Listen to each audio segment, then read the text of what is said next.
আসসালামু আলাইকুম আরহামাতুল্লাহি ওয়া বারাকাতুহু। সবাই কেমন আছেন? আশা করি সবাই ভালো আছেন। আজ আপনাদের জন্য নিয়ে এসেছি নতুন গল্পের প্রথম পর্ব। আশা করি গল্পটি আপনাদের ভালো লাগবে। তাহলে চলুন শুরু করা যাক। হঠাৎ আমি দৌড়ে গিয়ে হুজুরের হাত ধরে বললাম, আচ্ছা হুজুর, ধর্ষণের আগে কোন দোয়া পড়তে হয়? হুজুর অবাক হয়ে বলে, ওই মিয়া, এগুলো কি বলেন? আমি বললাম, না মানে সহবাসের আগে তো দোয়া পড়তে হয়, সেটা আমি বিলক্ষণ জানি, কিন্তু ধর্ষণের আগে কি দোয়া পড়া লাগে না? হুজুর বলে, এই মিয়া, কারে ধর্ষণ করবেন? আমার মুখে যাকে ধর্ষণ করব তার কথা শুনে হুজুরের মাথায় হাত। হুজুর বলে, কি তাকে ধর্ষণ করবেন মানে? মিয়া গাঁজা টাজা খাইছেন নাকি? আমি বললাম, আরে হুজুর না, অনেক লম্বা কাহিনী। হুজুর বলে, বলতে থাকেন তো। তারপর আমি আমার বৃত্তান্ত সব খুলে বললাম হুজুরকে। সব শুনে হুজুর বেশ আশ্চর্য হয়, তিনি এবার ভাবনায় পড়ে গেলেন। হুজুর বলে, তারপরও আরেকটু ট্রাই করে দেখেন। আমি বললাম, না হুজুর, অনেক হয়েছে, এবার তো আমি ওকে ধর্ষণ করবই, আপনি শুধু বলে দেন ধর্ষণের আগে কোন দোয়াটা পড়তে হয়। কথাটা শুনে হুজুর যা করলো তার জন্য আমি প্রস্তুত ছিলাম না। এক প্রকার সেখান থেকে ভেগে চলে আসলাম। মনে মনে ভাবতে লাগলাম, ধর্ষণের দোয়া হুজুর না বললে কি হবে, নিজে থেকে কোনো একটা দোয়া বানিয়ে পড়ে আজকে ওকে ধর্ষণ করবই। এই ভেবে বাসায় চলে এলাম। প্রস্তুতি নিতে লাগলাম রাতে ওকে ধর্ষণ করার জন্য। রাতে যখন ওকে ধর্ষণ করতে গেলাম তখন বাঁধলো আসল বিপত্তি। যাকে ধর্ষণ করতে গিয়েছি হঠাৎ সে যা করলো তাতে আমার ধর্ষণ করা একদম ঘুচে গেল। কল্পনায়ও ভাবিনি এমন কিছু হবে। এরপর যা হলো। আমার নাম মুবাশির, সবাই আমাকে মুবাশির বলেই ডাকে। তবে আমার আরেকটা নাম আছে যেটা এখানকার কেউ জানে না। কেউ জানে না আসলে আমি কে, একসময় আমি কি ছিলাম। যাই হোক, সেটা ক্রমশ প্রকাশ্য। এখন বর্তমান আমি একজন সাধারণ মানুষ, একটা ভালো কোম্পানিতে জব করি। ঘরে বাবা আর আমার সৎমা আছে। সৎমা আমাকে নিজের ছেলে কখনোই মনে করতো না, কিন্তু মুখে প্রকাশ না করলেও আকার ইঙ্গিতে বুঝিয়ে দিত আমি তার সৎ ছেলে। প্রায় 10 বছর ওনার সাথে থেকেও যখন ওনার নিজের ছেলে হয়ে উঠতে পারলাম না, তখন থেকে একটা চাকরি নিয়ে তাদের থেকে অনেক দূরে আলাদা থাকতে শুরু করলাম। তবে এত দূরে চাকরি নিয়ে আলাদা থাকার পেছনে আরও একটা কারণ ছিল, সেটা আপনারা গল্পের মাঝেই জানতে পারবেন। যাই হোক, আমার ব্যাপারে কিছু বলে রাখি। আমি দেখতে খুবই হ্যান্ডসাম, উচ্চতা 5 ফুট 6 ইঞ্চি, গায়ের রং উজ্জ্বল ফর্সা, বলতে গেলে সুদর্শন এক যুবক। এখন বর্তমান ভালো একটা কোম্পানিতে ম্যানেজার পোস্টে আছি। একা একটা ফ্ল্যাট নিয়ে নিজের মতো করে থাকি। একা মানুষ, খুব ভালোই নির্ভেজালে জীবন কাটছে। আর বাকি রইল বিয়ে শাদী, এসবে আমার কোনো ইন্টারেস্ট নেই।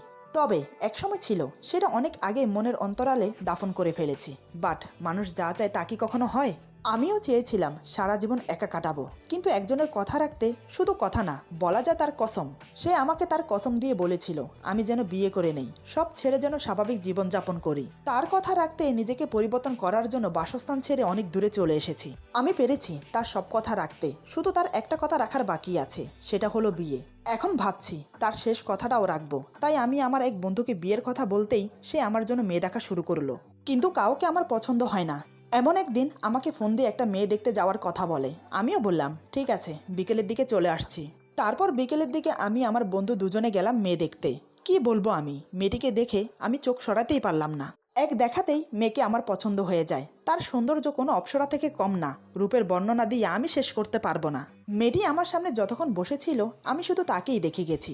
এটা দেখে আমার বন্ধু এবং মেয়ের মা বুঝতে পারলো মেয়েকে আমার পছন্দ হয়েছে। একসময় মেয়েটিকে ভেতরে নিয়ে যাওয়া হলো। মেয়েটিকে ভেতরে নিয়ে যাওয়ার সাথে সাথে মেয়েটির মা আমাকে বলে, বাবা, আশা করি আমার মেয়েকে তোমার পছন্দ হয়েছে। আমি লজ্জায় মাথা নিচু করে আছি, কিছু বলছি না। পাশে থাকা আমার বন্ধু বলে, আন্টি, আমার বন্ধুর আপনার মেয়েকে অনেক পছন্দ হয়েছে। ওর মুখের হাবভাবই বলে দিচ্ছে, দেখুন আন্টি, ওর কিছু চাই না, শুধু মেয়ে হলেই চলবে। এখন আপনি যদি কথা আগে বাড়ান তাহলে ভালো হয়। মেয়েটির মা বলে, সবই তো ঠিক আছে বাবা, কিন্তু ছেলের মা বাবার সাথে একটু কথা বলে নিলে ভালো হয় না? আমার বন্ধু বলে, সেটা আপনি চিন্তা করবেন না, আপনি চাইলে কালকেই ওর মা বাবাকে আসতে বলতে পারি। মেয়ের মা একগাল হেসে বলে, তাহলে তাই হোক, বিয়ের পাকা কথা না হয় ছেলের মা বাবার সাথে সেরে নেব। তখন আমি চুপ করে সব শুনছিলাম, তবে মনের ভিতর কেমন জানি একটা খটকা লাগছে। আমার খুব ইচ্ছে করছে মেয়েটার সাথে আলাদাভাবে কথা বলার। আদতে মেয়েটি বিয়েতে রাজি তো? মনের ভেতরে উসখুসটা আর দমিয়ে রাখতে পারলাম না। আমি বললাম, আমি কি ওর সাথে একটু আলাদাভাবে কথা বলতে পারি? আমার কথাটা শোনার সাথে সাথে মেয়েটির মা যেন বিচলিত হয়ে পড়লেন। তার মুখের ভাব কেমন যেন ফ্যাকাশে হয়ে গেছে। চট করে নিজেকে স্বাভাবিক করে নিয়ে বলে, না বাবা, আসলে আমার মেয়ে খুবই লাজুক প্রকৃতির, তোমার সামনে আসতেই চাইছিল না, এক প্রকার জোর করেই নিয়ে এসেছি। তাই বাবা, আমি ক্ষমা প্রার্থী, তুমি ওর সাথে কথা বলতে পারবে না। উনি কথাগুলো এমনভাবে বললেন যে আমার মনে কোনো সন্দেহ জাগলো না। আমি নিমেষে ওনার কথাগুলো বিশ্বাস করে নিলাম। ব্যাস, তারপর আর কি। পরের দিন মা বাবা গিয়ে বিয়ের দিন তারিখ ঠিক করে এলো। দেখতে দেখতে সেদিনও চলে এলো। ধুমধামের সাথে আমাদের বিয়ে হলো। সবকিছু খুব নর্মালভাবে হয়ে গেল, কোনো প্রকার ঝামেলা হয়নি। বিয়ে হওয়ার পর বউ নিয়ে আমি আমার ফ্ল্যাটের জন্য উদ্যত হলাম। যদিও মা বাবা বলেছিল বউ নিয়ে বাড়িতে ফিরতে, কিন্তু আমি যাইনি। আসলে আমি চাই না আমার সৎমা কোনো প্রকার ঝামেলা করুক। মা বাবাকে বললাম তোমরা না হয় আমার বাসায় আসো, কিন্তু তারা রাগ করে আমার বাসায় না এসে বাড়িতে চলে গেল। যেহেতু আমার বিয়েটা ক্লাবে হয়েছে, তাই আত্মীয় স্বজন সবাই সেখান থেকে বিদায় নিয়ে চলে গেছে। আর মেয়ের বাড়ি থেকে যারা এসেছিল তারাও চলে গেছে বিদায় নিয়ে। যেহেতু মেয়ের ভাই বোন বলতে কেউ নেই, তাই তার সাথে কেউ আসেনি। মেয়ের মা মানে আমার শাশুড়ি মা খুবই ভালো এবং খুবই অমায়িক মহিলা। বিয়ের দিনই তিনি আমাকে ছেলের মতো স্নেহ করলেন। বিদায়ের বেলা অনেকক্ষণ কান্নাকাটি করে আমাকে বোঝালেন যাতে আমি ওনার মেয়েকে কোনো প্রকার কষ্টে না রাখি। তারপর একসময় বিদায় নিয়ে বউকে নিয়ে গাড়িতে বসলাম। সাথে আমার এক দূর সম্পর্কের চাচাতো ভাইয়ের বউ মানে আমার ভাবি, তিনি আমাদের সাথে গাড়িতে বসলেন। কারণ আমার বাসায় কোনো লোক নেই, আমি একা থাকি। নতুন বউ নিয়ে একা বাসায় ফিরছি, কি করব সেটা আমি জানি না। তাই ভাইয়া ভাবিকে আমার সাথে দিয়ে দিয়েছে যাতে সব দিক তিনি সামাল দিতে পারে। ও আপনাদেরকে তো একটা কথা বলাই হয়নি, মেয়েটি মানে আমার বউ, তার নাম হলো জান্নাতুল ফেরদৌস নোবা। যাই হোক, বউ নিয়ে একসময় বাসায় চলে আসলাম। তখন রাত 11:30 বাজে। গাড়ি থেকে নেমে ভাবি নতুন বউ নিয়ে ভেতরে চলে গেল। নোবাকে হালকা পাতলা কিছু খাইয়ে বাসর রাতে কি কি করতে হয় সব শিখিয়ে দিল। তারপর ফুল দিয়ে সাজানো খাটে বসিয়ে দিল। এরপর ভাবি ওকে আরো কি কি যেন বলতে লাগলো। এসব করতে করতে রাত এখন 12:30। এদিকে আমি ওয়েট করতে করতে অধৈর্য হয়ে পড়েছি। বাসর ঘরে যাওয়ার জন্য আমার যার তর সইছে না। আসলে আপনারা কিছু মনে করবেন না, বিয়ের দিন বাসর ঘরে যাওয়ার জন্য সব ছেলে এক্সাইটেড হয়ে থাকে। তাদের তখন ধৈর্য বলতে কিছু থাকে না। আর এমনিতেও আমার বলতে লজ্জা নেই। আসলে হয়েছে কি, আমি এমনিতেও একটু মেয়াসক্ত ছেলে, মানে বুঝতেই তো পারছেন। যাই হোক, আরো 15 মিনিট পরে ভাবি বের হলো। আমাকে হন্তদন্ত হয়ে পায়চারি করতে দেখে ভাবি মুচকি হাসলো। এরপর আমার সামনে এসে বলে, কি গো দেবরজি, তোমার দেখছি তর সইছে না, মনে হচ্ছে বাসর ঘরে যাওয়ার জন্য উতলা হয়ে আছো। আমি লজ্জা পেয়ে মুচকি হেসে মাথা নিচু করে মাথা চুলকিয়ে বললাম, না মানে ইয়ে। ভাবি একগাল হেসে বলে, হয়েছে হয়েছে, আর লজ্জা পেতে হবে না, যাও, তোমার জন্য যে তোমার মহারানী অপেক্ষা করছে। আমি এবার মাথা তুলে একগাল হেসে আর দাঁড়ালাম না। মনে মনে একরাশ উৎসাহ নিয়ে এগোতে লাগলাম বাসর ঘরের দিকে। এক প্রকার লুঙ্গি ডান্স দিয়ে বাসর ঘরে ঢুকলাম। কতদিনের মনের আশা আজ পূর্ণ হবে। আজ বউকে মনের মতো করে ভালোবাসবো, চুমো দিয়ে দিয়ে ভরিয়ে দেব। ওর নাকে, চোখে, কপালে, গালে, ওর ঠোঁটে চুমো খাবো। ওর প্রতিটা অঙ্গে অঙ্গে ভালোবাসার পরশ ছড়িয়ে দেব। ওর ঘাড়ে কিস করে দুই বক্ষ যুগলের মাঝে মুখ গুজবো। ওর প্রতিটা স্পন্দনের শব্দ কান পেতে শুনবো। আমার বাহুতে শক্ত করে জড়িয়ে ধরে ভালোবাসার কথা বলবো। ইস, ভাবতেই কেমন কেমন জানি লাগছে। মনে মনে এসব ভেবে বউয়ের পাশে বসে বউয়ের হাত ধরতে যাব। হঠাৎ বউ আমাকে ঠাস ঠাস করে দুটো থাপ্পড় মেরে দিল। আমি তো পুরোই বেকুব হয়ে গেছি। এটা কি হলো? বউ রক্তজবা চোখ নিয়ে আমার দিকে তাকিয়ে আছে। এমন মনে হচ্ছে ওর চোখ থেকে যেন আগুন ঝরছে, এই মুহূর্তে আমাকে ভর্ষ করে দেবে। কিন্তু আমি কি করেছি? আমার অপরাধী বা কি সেটাই বুঝতে পারলাম না। আমি হাঁ করে করুণ দৃষ্টিতে ওর দিকে তাকিয়ে রইলাম। তার চোখে মুখে ফুটে উঠেছে অসংখ্য রাগ আর ঘৃণা। গালে হাত ডলতে ডলতে বললাম, তুমি আমাকে থাপ্পড় মারলে কেন? আমি কি করেছি? যে ছেলে স্পষ্টভাবে কথা বলে সে আজ ভয়ে তোতলাচ্ছে। নোবা লাল চোখ বড় বড় করে আমার দিকে তাকিয়ে আছে। হঠাৎ আমাকে কিছু বুঝতে না দিয়ে আমাকে ধাক্কা মেরে বলে, ওঠ ওঠ বলছি, তোর সাহস কি করে হয় আমার পাশে বসার? আমি না উঠে একটু দূরে সরে বসলাম। ওর কথা শুনে আমার মাথায় যেন আসমান ভেঙে পড়লো। এক নিমেষে আমার সব স্বপ্ন আশা ভেঙে গেল। কি ভেবেছিলাম আর এখন কি হচ্ছে? আমি বললাম, এমন কেন করছো? আমাদের তো বিয়ে হয়েছে। নোবা বলে, মাই ফুট, তোর বিয়ে? কিসের বিয়ে? হ্যাঁ, কিসের বিয়ে? আমি এই বিয়ে মানি না। আমি ওর কথা শুনে সত্যি অবাক হলাম। বিয়ে মানে না মানে? এটা কেমন ধরনের কথা? আমি বললাম, এই বিয়ে মানো না মানে? 3 বার কবুল পরে কোরআন সাক্ষী রেখে আমাদের বিয়ে হয়েছে। বিয়েতে উপস্থিত সবাই জানে। তাহলে তুমি এই বিয়ে মানো না কেন? আর এটা ভুলে যেও না, বর্তমান আমি তোমার স্বামী। নুবা বলে, সবাইকে সাক্ষী রেখে বিয়ে করলেও আমি এই বিয়ে মানি না, আর তোকে স্বামী হিসেবে কখনোই মেনে নেব না। আমি বললাম, কিন্তু কেন? নুবা বলে, কারণ আমার বয়ফ্রেন্ড আছে, আমি অন্য একজনকে ভালোবাসি। ওর মুখে এই কথা শুনে আমার বুকের ভেতরটা মোচড় দিয়ে উঠল। যদি ও অন্য কাউকে ভালোবাসে তাহলে আমাকে বিয়ে করলো কেন? আমি বললাম, তাহলে আমাকে বিয়ে করলে কেন? নুবা বলে, আমি এই বিয়ে করতে চাইনি, মা আমাকে জোর করে বিয়ে দিয়ে দিয়েছে। তবে আমি এই বিয়ে মানি না। না তোকে স্বামী হিসেবে মানি, তাই বলছি আমার থেকে দূরে থাক। আমার ধারে কাছে আসার, এমনকি আমাকে স্পর্শ করার সাহস দেখাবি না, তাহলে কিন্তু আমার থেকে খারাপ আর কেউ হবে না। আপাতত আমি এখানে থাকবো, আর আমাকে ডিভোর্স দেওয়ার তাড়াতাড়ি ব্যবস্থা কর, তারপর আমি আমার বয়ফ্রেন্ডকে বিয়ে করব। ওর কথা শুনে আমি ওর দিকে অপলকভাবে তাকিয়ে রইলাম। আপনারা কি ভাবছেন আমি ওর কথা চুপচাপ মেনে নেব? কখনোই না। ওকে আমি বিয়ে করেছি, ও আমার বিবাহিত স্ত্রী। এত সহজে তো আমি হার মানব না। আমি প্রতিনিয়ত চেষ্টা করব ওকে নিজের করে পাওয়ার জন্য। মনে মনে এসব ভেবে আমি বললাম, ঠিক আছে, রাত অনেক হয়েছে, ঘুমিয়ে পড়ো। এই বলে আমি খাটের একপাশে শুতে গেলাম। অমনি নুবা বলে, এই এখানে না, সোফায় গিয়ে ঘুমা। আমি কিছু না বলে চুপচাপ গিয়ে সোফায় শুয়ে পড়লাম। সত্যি বলতে আমি ওর তুই তুকারি ব্যবহারে একটু ঘাবড়ে গিয়েছি। নুবা আমার দিকে কিছুক্ষণ তাকিয়ে থেকে শুয়ে পড়লো। এদিকে আমি মনে মনে ভাবছি, বউকে নিজের করে পেতে হলে বউয়ের কথা মতো চলতে হবে। তাই আমি মনে মনে সিদ্ধান্ত নিলাম, বউ যা বলবে তাই শুনবো। নানান কথা ভাবতে ভাবতে ঘুমিয়ে পড়লাম। সকালবেলা ঘুম থেকে উঠে দেখি বউ আমার গোসল করে এসে ড্রেসিং টেবিলের সামনে বসে ভেজা চুল আঁচড়াচ্ছে। এটা দেখে আমার চোখ ছানা ভরা হয়ে গেল। কি বলবো, এত অপূর্ব লাগছে ওকে যে ভাষায় প্রকাশ করতে পারবো না। আমার তো লোভ হচ্ছে যে পিছন থেকে ওকে গিয়ে জড়িয়ে ধরি, কিন্তু সাহস হচ্ছে না। কাল রাতে তো কিছু না করেও দুটো থাপ্পড় খেলাম। কথাটা মনে হতেই অজান্তে গালে হাত চলে গেল। না ভাই, দরকার নেই। মজা খেতে গিয়ে আবার সাজা না ভুগতে হয়। ধীরে ধীরে যা করার করতে হবে। এসব নানান কথা ভেবে আমি ফ্রেশ হতে চলে গেলাম। এভাবে কাটতে লাগলো দিন। নুবা নিজের মতো করে থাকে, আমার কোনো খেয়াল রাখে না। ঘন্টার পর ঘন্টা আমার সামনে বয়ফ্রেন্ডের সাথে কথা বলে, কিন্তু আমি ওকে কিছু বলতে পারি না। ওর সব অবহেলা মুখ বুজে সহ করে যাই, কারণ আমি যে ওকে বড্ড বেশি ভালোবেসে ফেলেছি। ওর মিষ্টি মুখের দিকে তাকালেই সব ভুলে যাই। ওকে কিছু বলতে গিয়েও বলতে পারি না। তবে কতক্ষণ ধৈর্য ধরে থাকতে পারি। ওর সৌন্দর্য যে ক্ষণে ক্ষণে আমাকে পাগল করে দিচ্ছে। মাঝে মাঝে নিজেকে ধরে রাখতে অনেক কষ্ট হয়ে যায়, কিন্তু সাহস হয়ে ওঠে না ওকে কাছে পাওয়ার। মনে মনে ওকে কাছে পাওয়ার কামনা বাড়তে লাগলো। আর পারলাম না নিজেকে ধরে রাখতে। তাই একদিন মনে মনে একটা ডিসিশন নিলাম।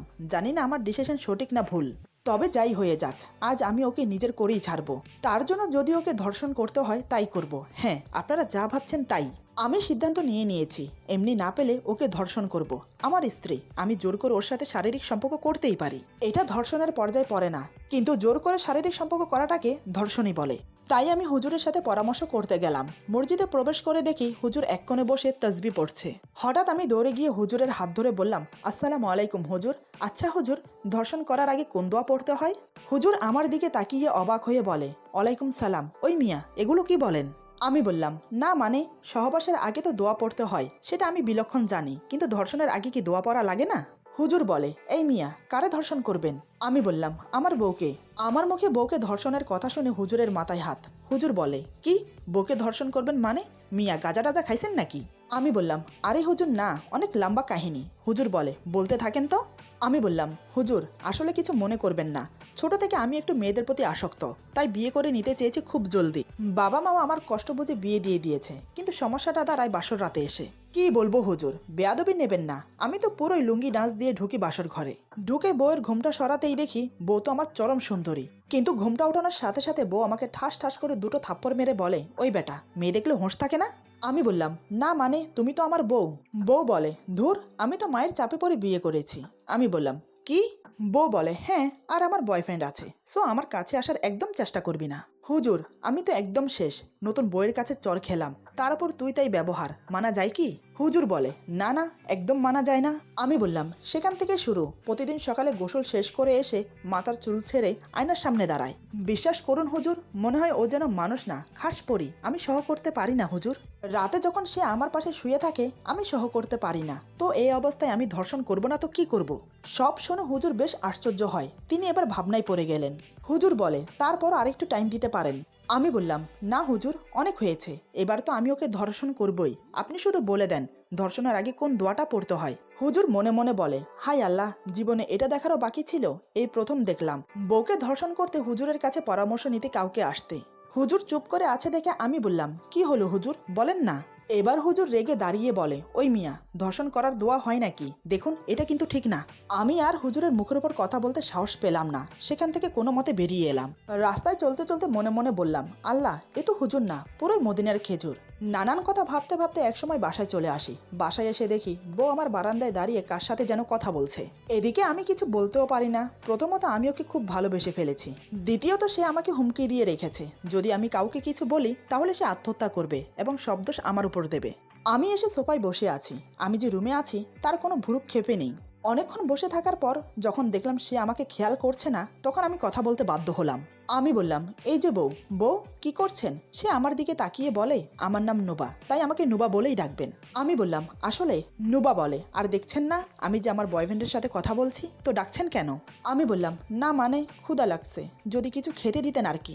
নুবা মুখ বেঁকিয়ে বলে, না কোনো খাবার নেই, নিজে নিয়ে খান। তার কথায় বুঝলাম সে রান্না করেনি। আমি বললাম, আচ্ছা কি আর করব, মনে মনে 101টা গালি দিয়ে বাসা থেকে বের হয়ে যাই। বাহিরে আসতেই কোথা থেকে যেন একটা ইট এসে আমার মাথায় লাগে। আমি মাথায় হাত বুলাতে বুলাতে বললাম, এই কে রে, কে? কোথা থেকে একটা আওয়াজ ভেসে এলো, আরে মুবাশির ভাইয়া আমি। আমি বললাম, আমি কে? হ্যাঁ আমি কে? আবার সেই কণ্ঠ ভেসে এলো, আরে উপরে দেখো। আমি এবার উপরের দিকে তাকিয়ে বললাম, ও তাওসিফ। তাওসিফ বলে, হ্যাঁ ভাইয়া, তো কেমন আছো?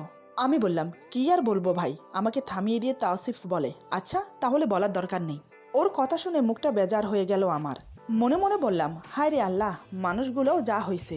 এমন সময় পকেটে থাকা মোবাইলটা বিকট শব্দ করে বেজে উঠল। আমি উপরের দিকে তাকিয়ে পকেটে হাত দিয়ে মোবাইলটা বের করে দেখি বউ ফোন দিয়েছে। আমি ফোন রিসিভ করতেই বলে, হ্যালো। আমি বললাম, নুবা বলে, কই আপনি? আমি বললাম, আমি বাহিরে। নুবা বলে, আমার একটু কাজ আছে। আমি বললাম, আচ্ছা তাহলে কাজ শেষ করে ফোন দিও, এই বলে ফোনটা রেখে দেই।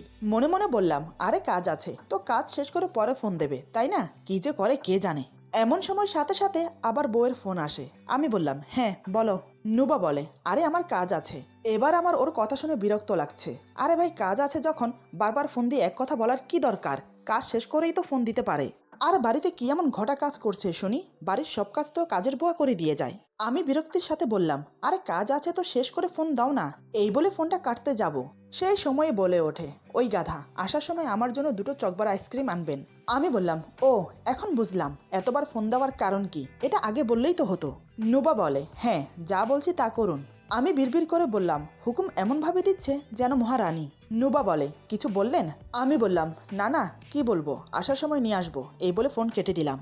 আমি হোটেলে গিয়ে হালকা কিছু খেয়ে বাসার উদ্দেশ্যে রওনা দিলাম চকবার আইসক্রিম নিয়ে। রাস্তা দিয়ে হাঁটছি আর মনে মনে ভাবছি, বাসায় বউ থাকতেও হোটেলে এসে খেতে হচ্ছে, কি ভাগ্য মাইরি। মানুষ বিয়ে করে বউয়ের সাথে কত খুনসুটি করে, কত কত রোমান্টিক মুহূর্ত কাটায়। রাতের পর রাত বউয়ের কোলে মাথা রেখে গল্প করে। অফিস থেকে ফেরার সাথে সাথে বউয়ের মুখের মিষ্টি হাসি দেখে পরাণ জুড়ায়। বউয়ের হাতে হাত রেখে ছাদে বসে আকাশে পূর্ণিমা চাঁদের সৌন্দর্য উপভোগ করে।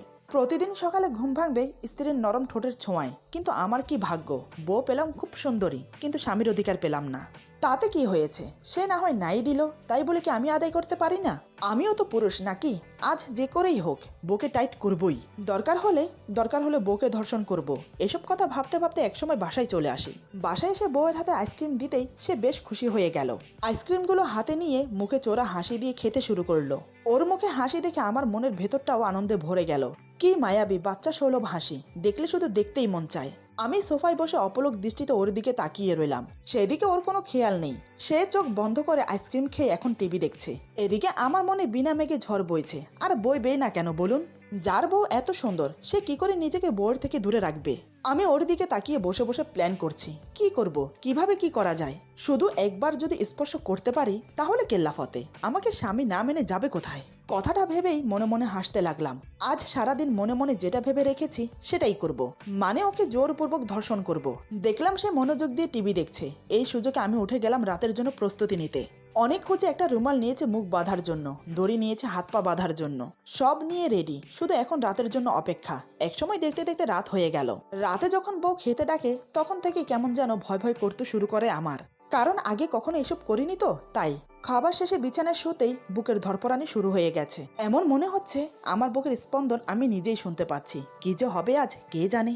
আমি যা করতে চাইছি তা সম্পূর্ণ করতে পারবো তো? হে আল্লাহ, তুমি সহায় থেকো। আজকের মতো আমাকে বাঁচিয়ে নিও, কথা দিচ্ছি।